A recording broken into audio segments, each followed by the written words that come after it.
Ladies and gentlemen, you are now tuned in to Disarranged Talk Show. Joining you live from Be More in the D, your hosts, Matt and Andrew. Please like, subscribe, and comment. What's up, bud? What's going on, brother? Well, I forgot to fix my beanie before we got on live, and he got me in the middle of a set. So, well, there it is. There it is. Okay, call it quits. Thanks for joining us, everybody. I'm Andrew. Yeah, you looking good, pal. Looking good. Is yeah, it beanie so night? I think it is. Is it beanie hoodie night? I think it's beanie Scully night, baby, or hoodie Scully. Hoodie Scully night. There you go. Hoodie Scully night. All right, brother. Well, welcome everybody to Disarranged Talk Show, a one-of-a-kind live show written, organized, filmed, and hosted by veterans, working as change agents, seeking to break down the stigma surrounding mental health in hopes of empowering our community and society at large. Matt and I strive to be conduits between trauma and failure, healing, and success. Disarranged is a platform for both military and non-military individuals to connect in a safe and supportive environment. So we appreciate everybody joining you now or joining us in the future. Please remember to like, share, and subscribe on whatever platform you are on. And if you could, take a couple seconds, run over to YouTube and check us out at Disarranged Talk Show, and make sure you hit the bell, hit the subscribe, and hit the like. So I appreciate everybody joining us this evening. We have a great show planned for you. But first, my favorite part of the show, let's get it. And now, your news and current events with Matt G. So I ended up tonight with I have three current events that I found pretty interesting. Two of them involved guns, and I didn't do that on purpose. So I don't want you to think yeah. So let's get into the first one. This one will sit you back in your seat a little bit. What? Yeah, a 6-year-old, all right, had a pistol in Rich Neck Elementary School. This is first grade. This is first freaking grade. All right, in his classroom, while his 25-year-old teacher, Mrs. Abigail Werner, was in front of the classroom teaching, he pulls this pistol out of his backpack, points it at her, and shoots. What the hell? Right. She instinctively did the defense, and the round went through her hand and into her abdomen. And she thankfully lived. She ended up getting all the kids out of the classroom. Good. Yeah. And then by the time the cops got there, there was some sort of school official that got this kid on the ground and got the pistol away from him. Thank God he didn't shoot anybody else. But apparently he tried hitting and kicking the person that grabbed him. Right. So what's the first question you ask here? Oh my God, there's a lot. First question's where do you have access to a loaded firearm? Right. Oh, that sense, it brings up a whole other bunch of questions. But Oh yeah, 100%. So the police, of course, took him into custody. His mom came, and they did learn through that investigation that the mom had legally purchased the 9mm pistol. okay, Problem herein lies that if you have a pistol, it has to be what? has registered, Well, it has to be locked up. locked up. Yeah. Yeah. And so, I mean, without even going too far into it, you already know that a 6-year-old's not going to be able to rack around. Well, that's the thing. Like, I know the pistols that I have, and I know some grown people that have a hard time racking around. I mean, Yeah. I personally keep my weapons in condition 3. I would never condition 3. Everybody's magazine inserted, no round in the chamber. It's not locked and ready to rock and roll. You have to actually insert a round into the chamber and then take the weapon off safety if the weapon has the safety, and then send lead down range. Right. So, I mean, so this pistol was obviously out and available for this 6-year-old to get it. And not only that, but was loaded. Right. So there's so many no-nos on this. No formal charges have been filed against the child. I think there's a plethora of things that have to happen as far as psychology, all the different psychologists and psychiatrists are going to come in and interview him. Yeah, they're gonna tear. First off, obviously, they're going at the parents, the mother. They're going there. They're gonna go look at the house. They're gonna see the living conditions. They're gonna try to figure out how this kid, video games, I guarantee, are gonna be brought up into it. What he's watching on YouTube or whatever else platform kids are watching and streaming things on. I think it's gonna get interesting to see how it unfolds. Right. So what I'm thinking is obviously the charges are probably going to be brought towards the mother, which if you remember back in the Oxford school shooting that just happened, the parents were charged, right? They actually bought the kid the pistol. They took him out shooting. They made it available. I wouldn't see an issue with this mother being charged. It's number Right. one, she broke for sure. Yeah, so it's yeah. Where is this again? This is in Newport News, Virginia, and That's Newport News, Virginia. Has there been other shootings there or around that area? That seems like a right. Oddly enough, this is the third shooting in that school district in the past 18 months. In the past 18 months, in school shootings alone. Right, and one of them, which a kid was actually killed, and that was in the high school. So they got all kinds of issues over there. This will be interesting to follow and see how it unravels here. I agree. What else you got for us? Next up, I got our good friend, Mr. Alec Baldwin. Oof. I don't know if you heard about this story. This actually happened last year. Yeah. Right. Alec Baldwin was shooting his new movie called Rust. Mm-hmm. And he was doing just doing a rehearsal scene, and he had a pistol in the scene, and he shot the pistol, which was supposed to have blanks. It's kind of like you've seen The Crow. Exact same thing. Exact same thing. Right. So he shoots this round. It strikes and kills the cinematographer, Mrs. Helena Hutchinson. Goes through her and hits the assistant director. Doesn't kill him. Okay, so at the time, they brought him in for questioning, all that good stuff.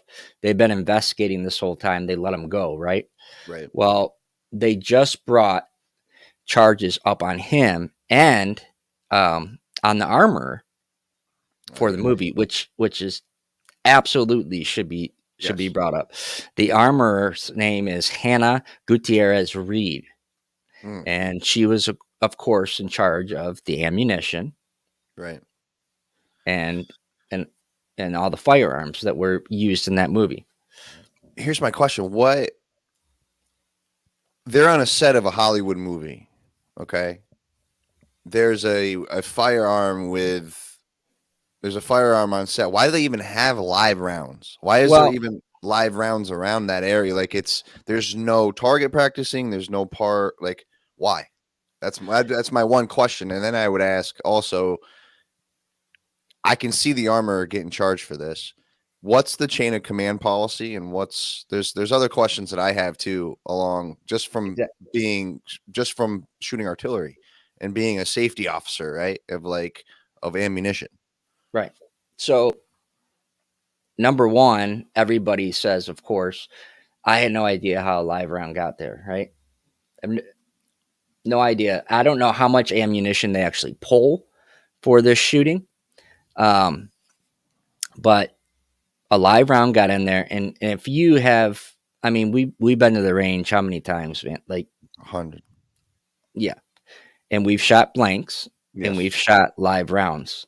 Yes. Now, I'm not an armorer, but I damn sure knew when I was loading my weapon with a blank and when I was loading my weapon with a live round. I'm not saying Alec Baldwin knew that because he probably didn't load the weapon, but that freaking armorer. Well, so here's where I have questions now. Like, from what I know and understand of this situation, I don't think he should be charged. But in the same breath, I'm going to ask, what's the chain of command in terms of safety? Is the actress the last safety officer to make sure weapon is they have to go through some sort of training. You can't just walk up to somebody and expect them. They have to have some sort of training, right? Like, I would imagine.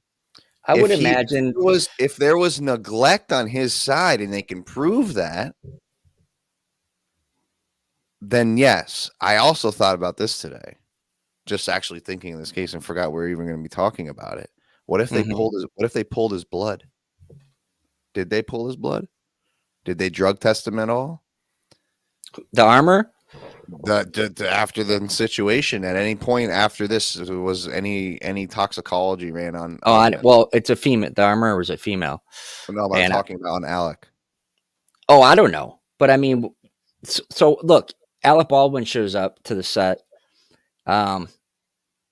He does what the director tells him to go to the, whatever where the scene's going to be shot. Right. He grabs the pistol and goes through the thing. He doesn't know what the hell. This dude's not going through and doing functions checks and checking rounds and all that crap. Now, I'm not saying I don't know if he drank something. I don't know if he was on something, but his job, I mean, well, they're holding him responsible for it. So they gave him 2 counts, both him and the armorer, 2 counts of involuntary manslaughter. And here's the kicker. The second count is enhanced pistol charge, which if they are convicted, they have to serve a mandatory 5 years in prison. I mean, come on. You think he's going to you think he'll serve? No, I don't think so. I think that armorer will. You think the arm? Yeah, I believe the arm. Absolutely. Yeah. 100%. I think, I mean, that's part of your job. That is your job. That's it. Like, how many rounds were there on this set to where when you're loading this pistol, you can't tell the difference between a live round. Well, it was the first round, wasn't it? It was the first round. When you put the clip in. It just doesn't. There, at the very least, there is massive amounts of neglect. Yes, 100%. Right. There's a lot of complacency, and we all know what happens there. Yeah. So, Mr. Baldwin already, what's the word? He already settled a civil suit for wrongful death with the cinematographer's family. I mean, I think that's the right thing to do in your position, right? I mean, just don't make a what's the word, mockery of it. And this was back in last year, so this was already done, and now he faces these charges with the armor. So again, another situation that will be pretty interesting to watch. Yeah, see where it goes, but I don't think he'll serve time. All right. So next up, we're going to talk about our good friends, the old VA, putting stuff into action. Here we go. What do you got for me, Matt? So the Veterans Affairs Hospital announced starting January 17th, access to emergency medical health care will be available to all veterans, not just those for free, not just those that are filed in the Veteran Affairs Healthcare. So you can go to a Veteran Affairs hospital, or you can go to a hospital out in town if you're having a mental health emergency, right? Okay. And you don't pay a dime for it. Amen. That's awesome. Okay. So why I put a little too late on there is I'm just wondering. Now, this was a bill that was passed 2 years ago. Really? Right? And it finally came into fruition now. But why the hell is this not like that to start? Like, you don't automatically have free mental health care for veterans.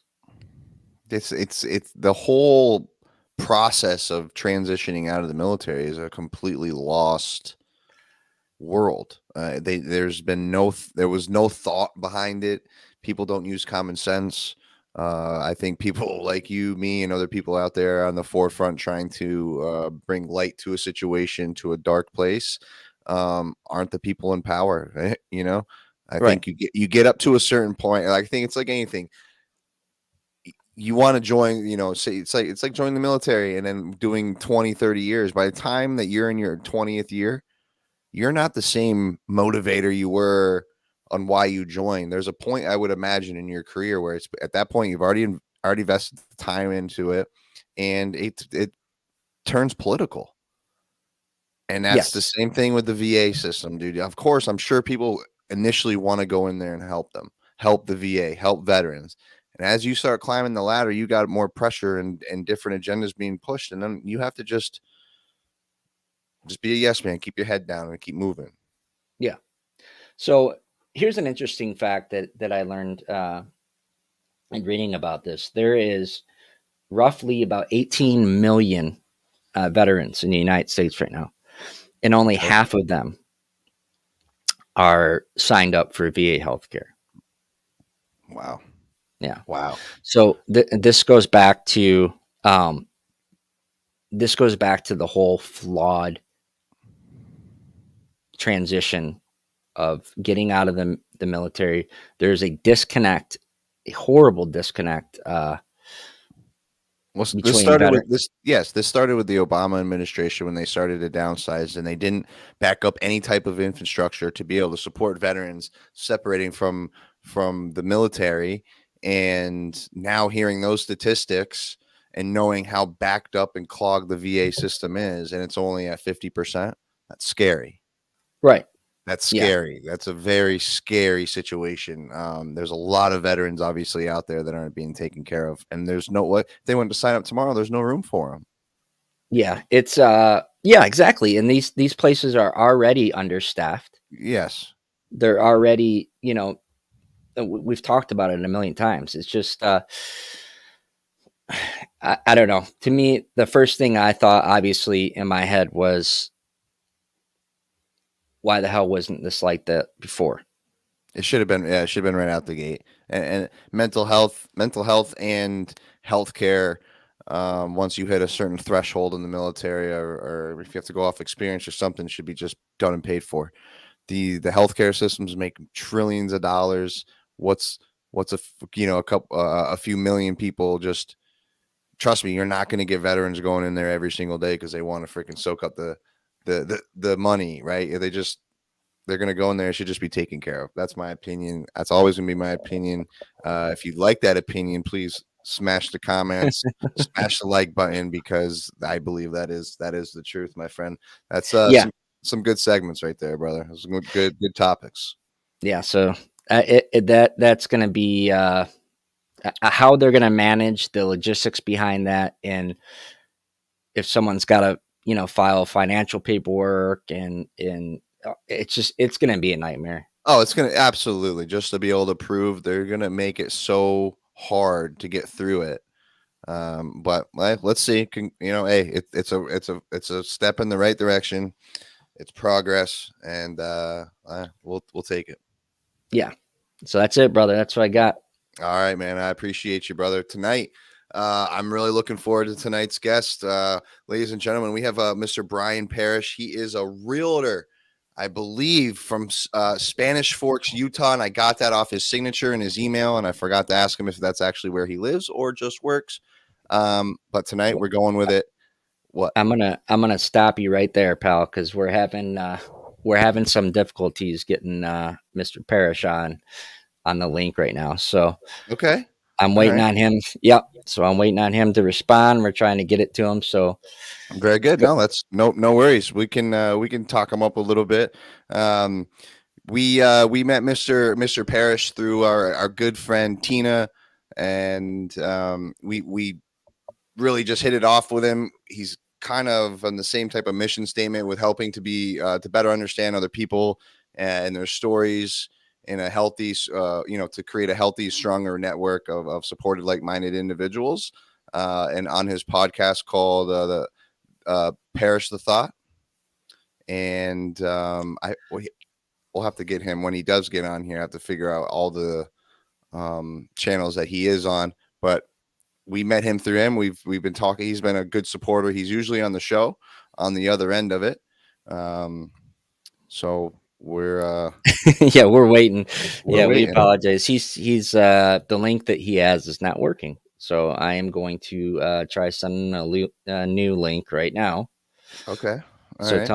Tell me about your week. Oh man, my week. Really? All right. Yeah, my week was very interesting. I came home Sunday after taking a couple days to clear my head, and my apartment was empty, and nobody was here, and there was a set of keys on the counter. Well, I didn't mean you. I just meant like work. What else that happened in what else happened in my world this week that I would want to talk? Like, I have nothing that happened to me that is really work. Like, I barely did any work. Like I worked, but yeah. So there's that. That's okay. That's cat's out the bag. So are you doing okay? Oh, thanks, guy. Yeah, man. I don't know. It's like losing a friend, right? Like, you spend so much time with somebody, and this is a really, I don't even want to get into the details of it, but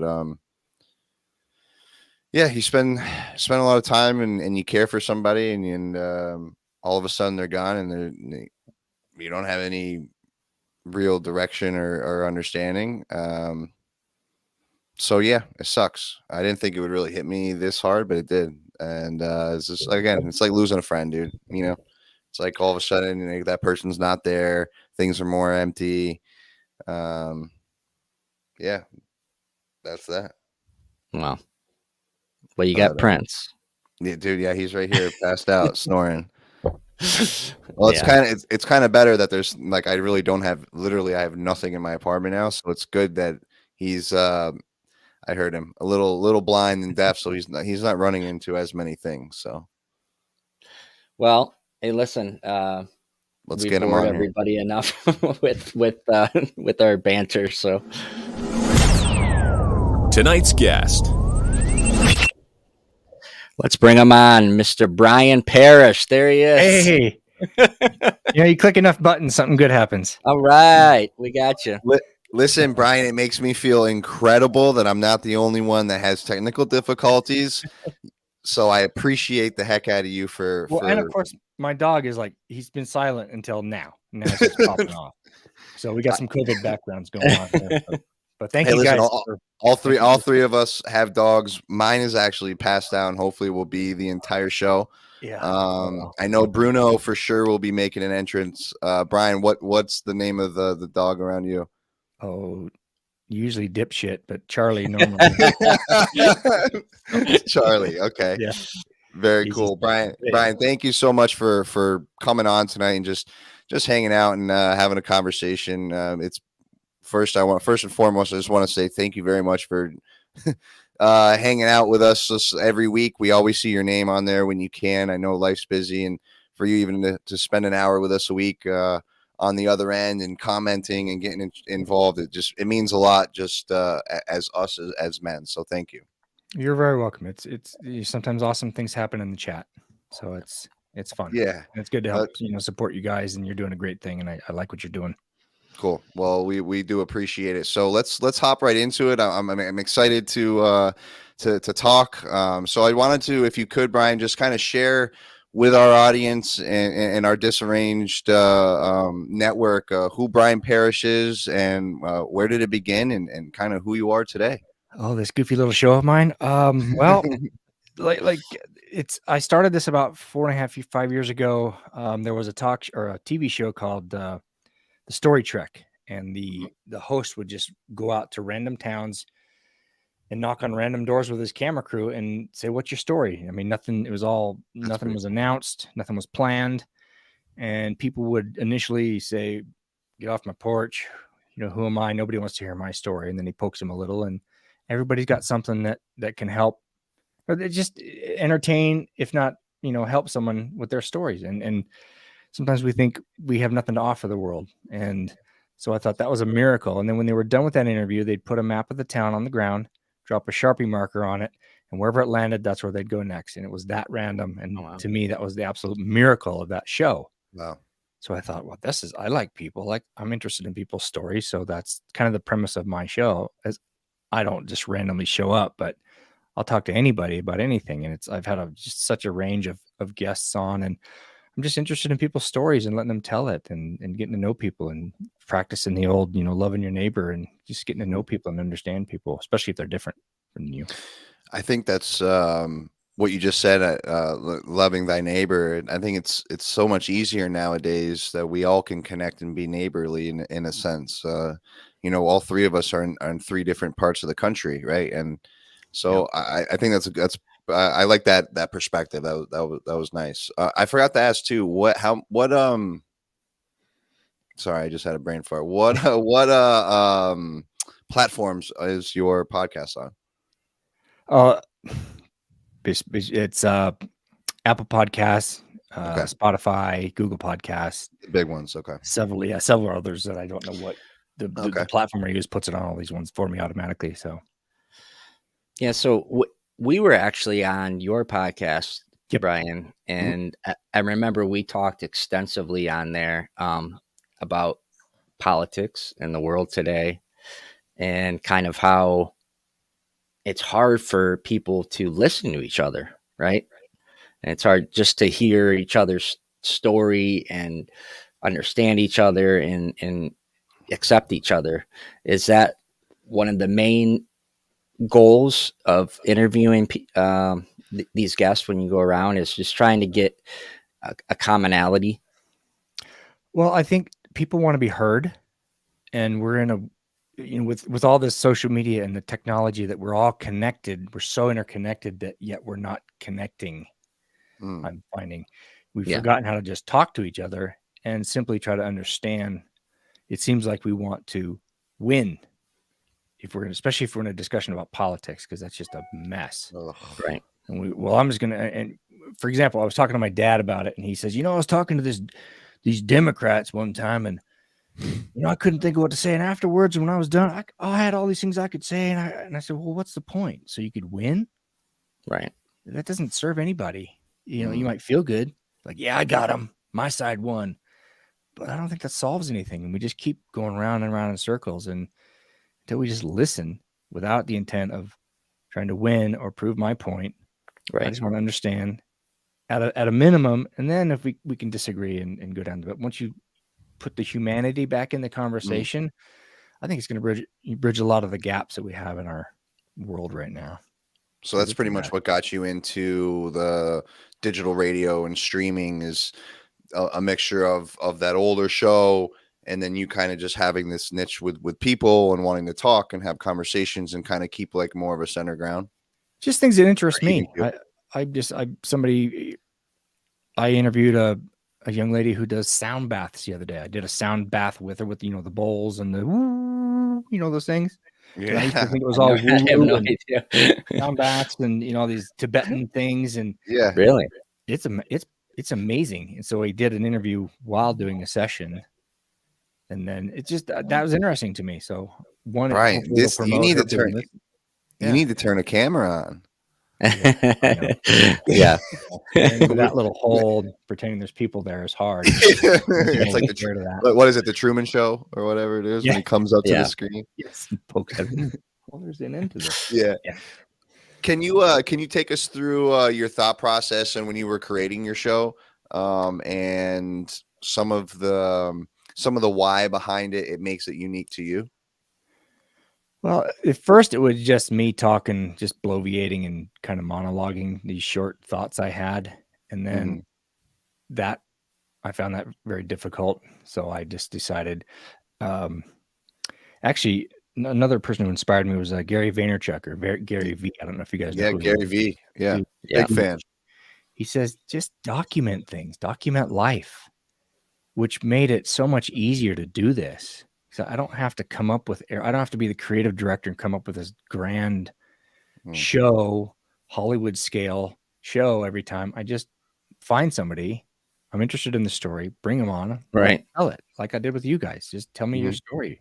It's not that hard, I don't think, but it took a while for me to get behind the camera. I remember well in advance before Matt and I connected and started planning our show. The same thing, Gary Vaynerchuk, Gary V. He was just like, just pick up the camera, and he's like, turn it around and start.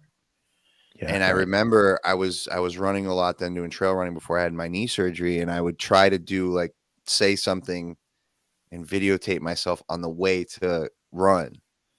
So I was alone. I'm in my car. I have it propped up. I've got no one around me. I can be as dumb or silly and I remember it. I was like, it took a lot for me to just I start thinking about it in my head, what I was saying, how people were going to receive it. And it completely threw me off my game until I just with persistence and kept trying to do it and kept listening and watching it and then getting on live and boom, we were all of a sudden it started to become easier. To your point, just start doing it. Yeah, and just let the mistakes happen and be real. And more people, I think, can relate with that. When you see these polished things, it's great, but man, the work that goes into something like that, and you'll overthink it, and then it's got to be perfect, and then you'll never do anything. And that's just start it. So, can you share with us, Brian? Do you have a one interview or one story that really solidified? This is why I'm doing this. I know, for me and Andrew, we have an episode, or and it might be different for either one of us, but just one time you were talking to somebody that was the most impactful, that really solidified why you're doing what you're doing. Man, that is so hard because there's so many good ones. And probably one of my most impactful ones was my sister. And when she was 7, she was sexually molested for about a year. She's 57, 58 now. And she hid that secret for over 40 years, didn't tell a soul. Wow. And for the last 30 years, she has just been destroying herself with food. Oh, wow. And I kept poking at her. I'm like, what is going on with you? And she just, for years, something's not, nobody does this because they're happy. Right. And it was ruining her relationships with her kids and her family. And I finally just said, what is it? And she finally told me what happened. And I'm like, thank you. I knew there was something there. Right. And I was probably, 50 episodes into my show. And I said, would you be willing to come on and share this with the world? And she just thought for a minute and said, yes. Wow. I will. And so many people were impacted by her story, and it helped them in their own, deal with their own crap, and became a health coach and lost 150 pounds or something. Just, she did some amazing things and my show, I don't think was the catalyst, but right. Pushed her. Just getting that out there, it freed her up. Kind of just that burden was off of her. And that was probably one of the most powerful ones I've done. That's incredible. Thanks for sharing that. That's awesome. Yeah. Now that's we can go listen to that on it's out there, right? Yeah, it's on my playlist. Yeah, on your channels. Okay. Yeah. How has your beliefs and opinions, such as like political matters, changed from when you started the podcast to now? And can you share a brief insight on maybe some more of like other radical thoughts you may have had before starting it? Well, I was raised in a very conservative part of Northern California, and so that's the only news and information that I was ever surrounded with. And then I went to college, and then similar, just everywhere I ended up going was very conservative. So that was the only thing I consumed all the time. For literally over 20 years, I consumed Rush Limbaugh, Dennis Prager, Glenn Beck, Sean Hannity, you can name all the conservative talk show hosts. And I was thinking, well, I've got to protect my family from the evil left. And because that's what I was fed. And I was mad all the time. I wasn't helping my family at all. I was just pissing them off. And like, you're just grumpy all the time. But I felt like I had to be the protector of my family from the ills of the world that were caused by the Democrats. And I just realized that, I think both sides are lying to me and feeding me a bunch of garbage. And I stopped listening to it. Yeah. And started, turning more towards the center and listening to a lot of liberal stuff and realizing, if you put the humanity in both sides, people are just doing what they think is right. And they're not evil on either side. And you're going to get the extremes. They're going to say, oh, yes, they are. And I'm so much happier now.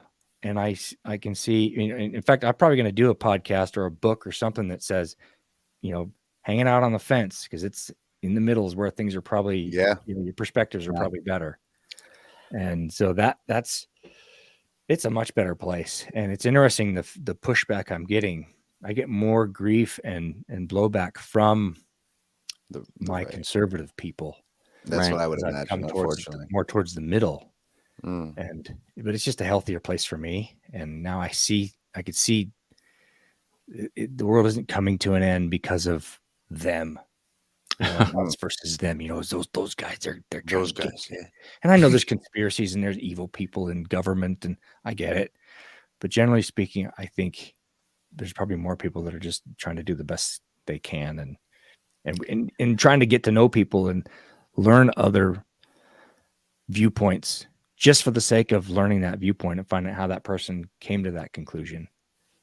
Goes a long way, and your relationship with them will be improved instead of like, oh, I got another win, for our side. Right. Yeah. I just want you to say one more time, you grew up in a conservative part of California.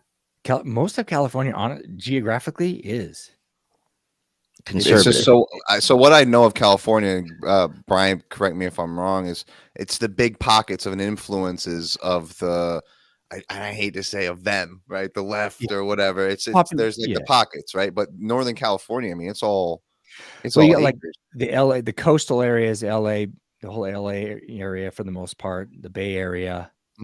Those are primarily, the blue parts of the state.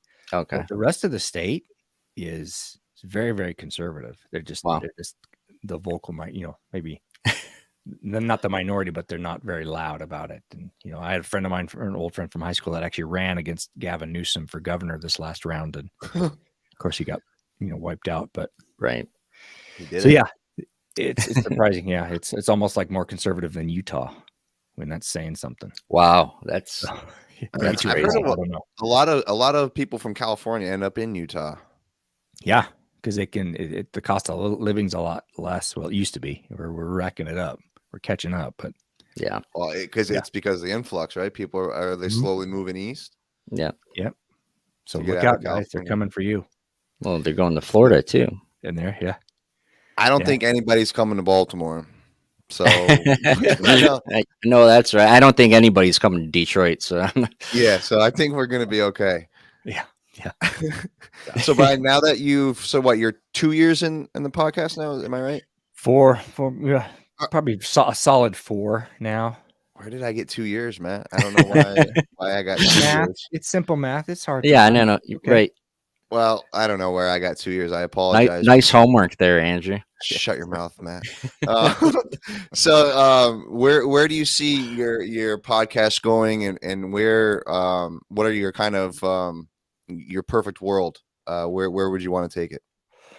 The perfect world is that we stop fighting each other and we just try to get along and maybe seek out, like with my show, and it's harder to do, but I want to find people, and I've had a few on that I know that I don't agree with, and on the surface and even deeper levels that we don't really get along, but they're respectful, Right. that I've had on All several you can times. ask for. That's all you can ask for. And I literally, I for example, when the Roe v. Wade decision came down, I interviewed my cousin who's from Berkeley.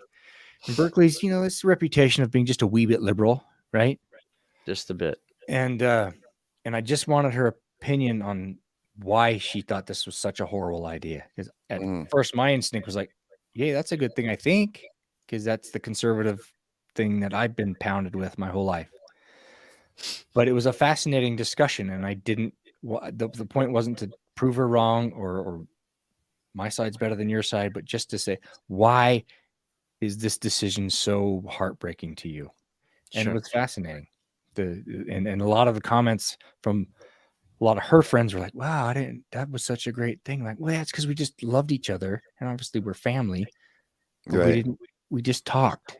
And you respected each other. You respected each other's opinions, and you were trying to understanding. Right. It's like, why do you feel the way you do? And when you actually do that, you'd be surprised at the reason you think they have that opinion is not the reason they have that opinion. It's like life experiences or traumas or that they've had, and it's them trying to get through this crazy thing called life, like you are.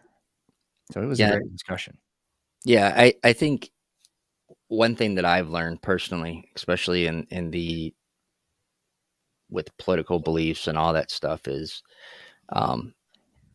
everybody's beliefs are like you said, are just entrenched on how they grew up and the morals they were instilled, trauma they've been through, life events they've been through, so to try to sit there and fight somebody and engage them in a verbal conflict and try to convince them that this is right or that is right, it's ridiculous. And I think the key word that you said was respect, right? Like, why can't we just respect where other people are coming from? We're a melting pot. We're all different. We've all been through different things. We all see things differently because of the things we've been through. And I think at the end of the day, if we just respect each other, it'll go a long way. Yeah, and nobody wants to be sold. They don't want to be sold your idea. They want to be listened to. And then discuss the ideas and say, well, hey, what about this? And what about this? But when you put the humanity back in the conversation, man, I just think we can do so much damage control with just trying to love each other and just be kind. And I know I get mocked for, oh, you can't just be kind. We're in a war. Pick a side. I don't know. I don't believe that anymore. And I used to. I was like, yeah, I'm in a war. I'm going to all them Dems, them libs, all the stupid name calling crap that you hear. I did all that. And I sound like an idiot. And now I hear it. I'm like, wow, I sounded like that. That was me. Yeah. I think the military was great in that regard, that like it was so politically driven, but none of us ever thought about politics. Does that make sense? Yeah, like sure. we were all thrown in there because of politics, right? Like, well, we volunteered, but our actions were all political moves. But when you're sitting in the desert with just one other man in a 8x8 hut shoved in the side of a dirt hill, and you can't see your hand this far in front of you because it's so damn dark. There's zero ambient light in the desert. It doesn't matter what that person's political views are, right? You're going to find more of a common ground with that person, especially if there was differences. Because I think we focus on the differences so much in individuals and not look at the understanding and having a little bit of empathy for human beings. And Gary Vee's big on the empathy word, right? And it's like, Huge. it's huge. And that's truthfully, I mean, you look that definition up, it's just having compassion and care for other people, and having a little bit of understanding, right? Like, yeah, it's I value the military very much for that, because it does show that all walks of life come together for a common goal, and we put the humanity in it because we're all there for each other. Right. Right. Like we're right, Matt. Like we were there to make sure I was there to make sure he went home, and he was doing the same thing for me. If that's not humanity, and that's why it's very almost poetic if you look at it and you start talking about the contrast of what we were talking about tonight and the differences. And so, yeah. Well, again, thank you guys for what you did. I mean, I never served or even had the inkling to serve. So thank you for. Well, we appreciate everybody's support, Brian, but also, man, like, you've got, I've just learned 3 more years on us doing this type of thing. And, people like Matt and I look up to people that are out here doing the real thing and doing the civilian thing right. Honestly, it's taken me 10 years to find a job that I liked, like, it's just little different things that I value and envy other people that seem to have it, put together. Yeah. And we can all learn from everybody, no matter what stage of life you're at. I can learn from a 6-year-old or a 60-year-old. Yeah. If we just take a minute and stop bitching at each other and just talk, good old fashioned porch talk, that would go a long way, I think. So what's next for you, Brian? What's on the docket? You haven't. Yeah. I just continue to do this until I don't like it anymore. But I love talking to people. I love hearing people's stories. So I try to bust out 1 or 2 a month. And one day, I keep saying, well, maybe I can replace my real estate income with talking to people. Right. Maybe I can combine it. I don't know. Maybe real estate can be a side hustle, and I can get paid to be the, hey, Joe Rogan, look out, here I'm coming. But there you go. Like that. But it's given me purpose. And in the last like 4 years since I started doing this, it's given me a reason to, my job and take care of my family. That's a responsibility, but this gives me a reason to, it like calls me now. I can't, gives you a little bit of self-identity, a little bit of self-identity. And that's cool, man. I appreciate that. It's fun. And I love doing this. And to be fair, I like the attention. I mean, to be vain, I like it. It's fun. I do. Hey, we're all being honest here, right? Honest conversation. Yeah. It's fun. I like it. And and we all think sometimes we think we don't have any good ideas for the world to hear, but yet we're all wanting to be heard. And, I think my perspective is not new, but right. I think it needs to be heard more. That's my, the gospel according to me. For whatever that's worth. Well, Brian, is there anything that you could leave our audience with? I know you've said some great things tonight, but is there anything that you could leave us with? You can shout out future episodes or leave us with a message, but the floor is yours, friend. Can I offer a word of prayer? No. No. I would just ask that people slow down and listen to other people. Truly listen without the intent of trying to answer. This is nothing new. I don't think what I'm doing is nothing new, but just reminding people that be neighborly, talk to people, especially in this political nightmare of a time we're in. And every time there's an election, it's just battle after battle after battle. Yeah. And the other side is not the devil. And we need to stop. I think we need to stop doing that and just reach out and say, hey, I'm so-and-so. What's your name? Just be kind. We learned this in kindergarten. Be nice. Don't hit and share your stuff. Right. It's so, you know what, you brought that up, and I heard something online the other day. It's like our whole time in school, we're always built up. And you go in the walk, look, oh, my little Johnny can walk. Now little Johnny can hit a baseball. That's like, as soon as you get out in the real world, everybody's trying to tear you down and compete against you. It's fascinating on how we've adapted into this as humans. Yeah, it's crazy. Yeah, Yeah. So thank you. I appreciate you guys giving me the time to come on and talk. And it's been a blast getting to know you guys. And I wish nothing but, the success for your show and the things you're doing, because I know you're touching some lives and doing some good, probably more than you realize. Thanks, Brian. Yeah, that means Brian, a lot. Appreciate it. Yeah, that means a lot to us, Brian. And again, we appreciate your support, dude. And thanks for being our friend. And we look forward to growing our relationship together. If I'm ever in Utah, I'm definitely looking you up. We're gonna get the cameras on, and we'll have to shoot an episode. But thank you very much for your support, man. Really. Hey, you're welcome, guys. And you got an open door policy here, man. Anytime you ever want to come on and just chop it up with us. Yeah. Blow V8, right? Yeah, just shoot us an email, man. Shoot us a text, and we'll make time for you any day, brother. Thanks, guys. Appreciate it. All right, thanks, ladies Brian. and gentlemen. Brian Parrish. Oh. Yeah, way to cut him off, Matt. Way to cut him off, Matt. Yeah, there it is, everybody. Oh man, come on, the disarranged and get cut off right at the end. Yeah, Brian's never gonna talk to us again. That's it, man. Well, when we look at our subscribers after this show, we're gonna be down one. And Brian, I love Brian's point of views on just humanity and really just trying to find a central place of agreement, in life. And really we are in such extreme times, where people are using the words like, these people are evil or this person. And at the heart of it, we're all just normal people trying to go to work, trying to take care of whoever's at home, trying to love and live and laugh and all those things that we were put on this earth to do. So, dude, brother, can I say something?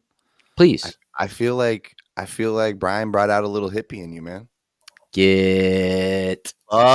Bud, you were, dude. I'm gonna pull the clip, dude. I'm definitely pulling clips up, dude. Because I remember in the middle of the show, I was like, yo, is this my friend right here? Like, dude, it was a little.